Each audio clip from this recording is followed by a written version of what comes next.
晚间大消息，靴子落地了。美国总统拜登签署了2022年芯片与科技法案。这个法案酝酿了很长时间，之所以获得通过，是因为美国两党在打压中国的芯片和半导体上面达成了共识，围追堵截中国的高科技发展。那么面对于这种情况，国产替代和自主可控如何破局？周二，半导体和芯片尾盘突然异动，明显有资金打了提前量潜伏。那么今天大科技板块极易高开，但是高开高走吗？还是高开低走？等一会儿跟大家细聊。另外一个事情也是大事件，场外期权事件发酵了，公募基金参加场外期权交易实锤了，这个是大雷。场外期权这个不是一般的会员单位或者是交易所里面的能够拿得出名额来，必然有券商参与了。那么是不是有券商会被波及呢？等一会儿再说这绝对是一个大雷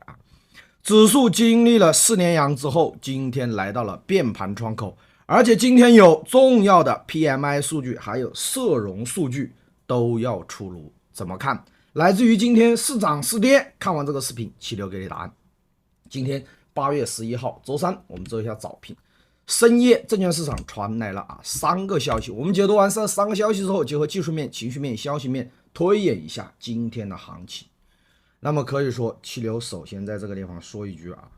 对于今天而言，我不太看好这个时间节点，而且要小心指数跳水，小心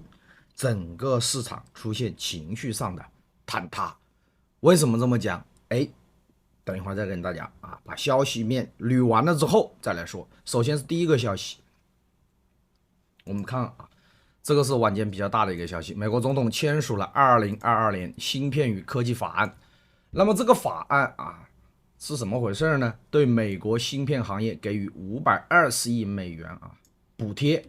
鼓励半导体芯片制造，而且是产业化向国内转移。那么其中包含了24亿美元芯片工厂的投资税抵免，那么实际上也是加大他们高科技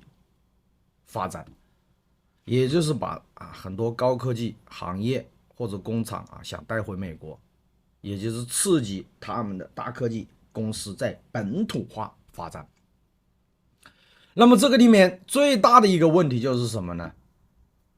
这里面不仅撒钱了527亿美元，还提供了25%的，对吧？税负抵免优惠，可以说是下了血本。但是这里面恶心就恶心在这一点，拿到了这些好处的企业不能到中国投资。那么这个地方我们都知道美国一直以来说中国，对不对？给到了企业补贴给到了一些产业行业的一些政策补贴。那么现在美国现在大张旗鼓的弄出了这个芯片法案出台的补贴措施，可以说美国人比我们做的过犹不及。那么现在是他要把这种高科技行业高科技的公司回流，对吧？本土化。那么这个地方不得不说这个吸引力还是很强的。美光科技曾经中国的第一大市场，占据它的销售最大的一个美光科技反水了，直接宣布在美投资400亿美元。那么这一个法案为了遏制我们发展，特别是大科技行业芯片与半导体的发展的一套组合拳，带有浓厚的恶性打压色彩。那么这个地方我们也可以想象像半导体芯片肯定后面会出台一些救助的方案，国产替代和自主可控将大幅提速。那么周二的时候尾盘有资金做底仓，对吧？今天高开几乎是板上钉钉，但是会高走吗？来，我们回到盘面，首先回到芯片概念在周二的时候，对不对？很明显的从低位的1点几个点，包括半导体概念、半导体及元器件啊，明显的从怎么样2点几个点，最后拉红了，你看到没有？上下振幅啊，好几个点，明显是有资金怎么样，冲着这个法案啊打了资金的提前量。那么之所以在尾盘啊有资金去狙击了半导体还有芯片概念，这里面很大的一个原因，除了这一个芯片的恶法啊今天晚间会获得通过之外，最主要的一个原因是大港股份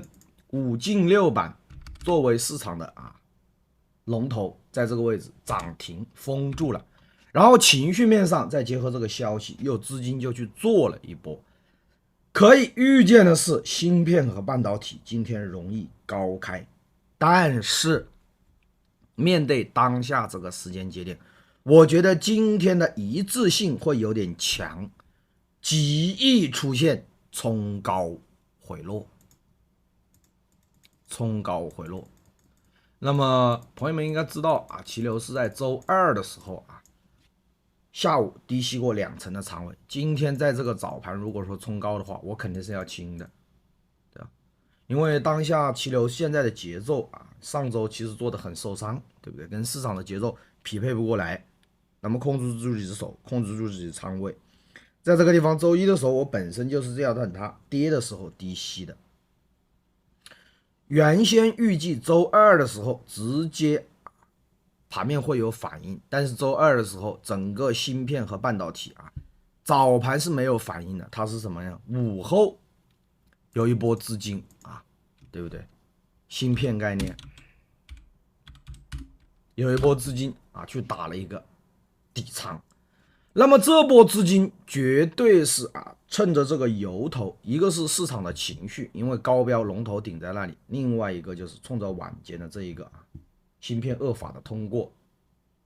而做的一个底仓，这部分资金一看到不对，很容易出来砸盘。所以对于今天这个盘面我认为大科技板块千万不能追要追等到后面倒车接人，等到回落了再追。好，这是第一个那么除了这一个消息之外，那么还有一个大的消息国产芯片大基金80后投资高管大基金管理公司的3名高管被查那么这个节奏大家有没有感觉好像在清理芯片？这些年来其实国家对于芯片半导体这种行业给予了很多补贴和扶持真金白银的撒下去，但是现在清理了这部分违法违规人，有没有点感觉像清理蛀虫给这个行业以良好的生态？那么后面我认为可能会出台更多的科技扶持政策，也就是刺激的救助方案，加快国产替代和自主可控，大幅提速，好吧？所以这个消息我目前来看，周三这个点位我不是很看好，但是后面我觉得机会还是有很多，因为有预期，因为有扶持的、大幅提速的这些预期在里面。好，这是第一个消息我们接着看第二个消息，这是昨天期流跟大家聊到过的公募基金行业有史以来最大的丑闻，网传多位基金经理因场外期传，对吧？被查了，因场外期传被查。那么现在这个事情在周二的时候白天还有多家公募基金辟谣，但是现在晚间实锤了，确实有基金经理参与场外期传而遭到什么调查。我们知道基金经理公募的基金经理是有明文规定的，行业的准则是不允许参加场外期传交易。那么这个里面受访的行业人士认为，此次传出的基金经理参与场外期传交易并非空穴来风，确实有基金经理参与其中并被调查。那么截止到8月9号，目前以来你看到没有，共有96家基金公司和资管172位基金经理出现了变动，仅8月份来已经有10位基金经理离任。那么这个地方在周二的时候出现了一个辟谣，晚上基本上是实锤了。那么这个事情实际上是对于基金非常恶劣的影响。场外期权这玩意儿这个东西风险是很高的高倍的杠杆，而且场外期权一定要有对手方。目前来看，有资质做对手方的，能够发起合约的，只能是券商，而且只有少数的券商40来家吧，30多家40来家，具体的我不清楚，只能券商来做。那么这个事情必然会摆在券商里面，这个雷券商也会有，还有一些抱团股里面，那么这个事情就涉及面很广了只是基金经理一个人是干不来的场外的这一个期权交易，这里面必然会涉及到券商。那么这个里面实际上利益输送后面应该是有很多链条的，对不对？就怕什么样呢？现在拔出萝卜带出泥，对吧？苍蝇是不叮无缝的蛋。那么目前看这个事情后续如何发酵，那么可以说这又是一个天雷滚滚浮在 A 股上方的，大家不得不小心，好吧？好，我们接着看第三个消息第三个消息相对而言是一个相对于正反馈的消息，现货碳酸锂一货难求，渣都有人拿去提锂了，那么可以说残渣提锂对不对？这都多疯狂因为近段时间今年以来像锂矿飙涨，这飙涨的原因是因为新能源汽车整个新能源车大卖，新能源车上游的核心部件是什么？锂电池、锂矿。那么可以说近年来真正的整个新能源车挣钱的应该是上游的一些锂矿那么这个消息对于盐湖提锂锂电池是利好刺激。这个地方大家要注意能源有3大分支。第一大分支我经常跟大家讲的是新能源车整个汽车链条，第二个是以风光电为首的可再生资源，第三个就是能车的，还有风光电里面最核心的一个材料，对吧？锂，盐湖提锂，对不对？那么前面2个新能源车汽车链条风光风光电，包括光伏，对吧？这2天也是冲的比较厉害。新能源车那更不讲了，在周一的时候可以说爆发涨停潮。现在唯一有点拖后腿就是锂电池和盐湖提锂，现在赛道的炒作就缺这一块了，那么他们会不会冲出来呢？不得而知好吧。那么所以今天晚间总体而言，目前来看今天最大的消息是芯片法案的落地，但是美股跌了。美股跌的原因除了芯片恶法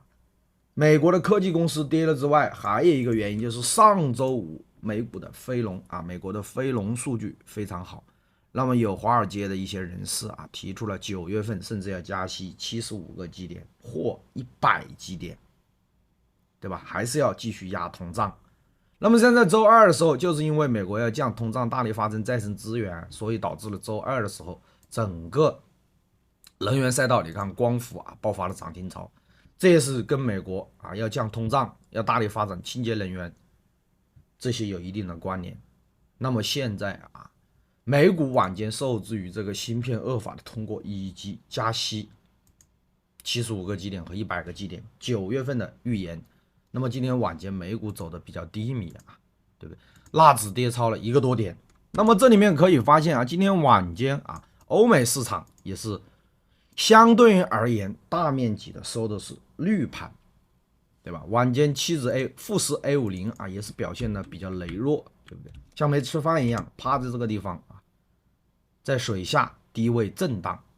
那么除了这一块，美国今天呢那边的中概股走的也不行，对不对？今天中概股美股那边的中概股走的也不好，我们一起看一下。今天晚间而且很多前面涨得比较凶的出现了大跌中概股，整个红盘的没有多少家，我们一起看一下260来家，红盘的只有多少家？60几家。可以说今天中概股情绪很差，非常的低迷，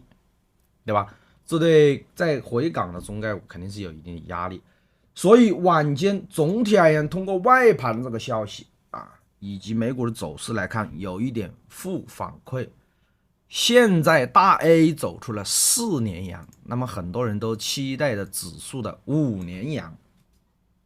但是你要记住，这个4连阳一直是缩量反弹的。虽然说有些朋友没有踩对节奏，但是这几天指数虽然没有怎么大涨但是板块里面实际上有积累一些获利盘。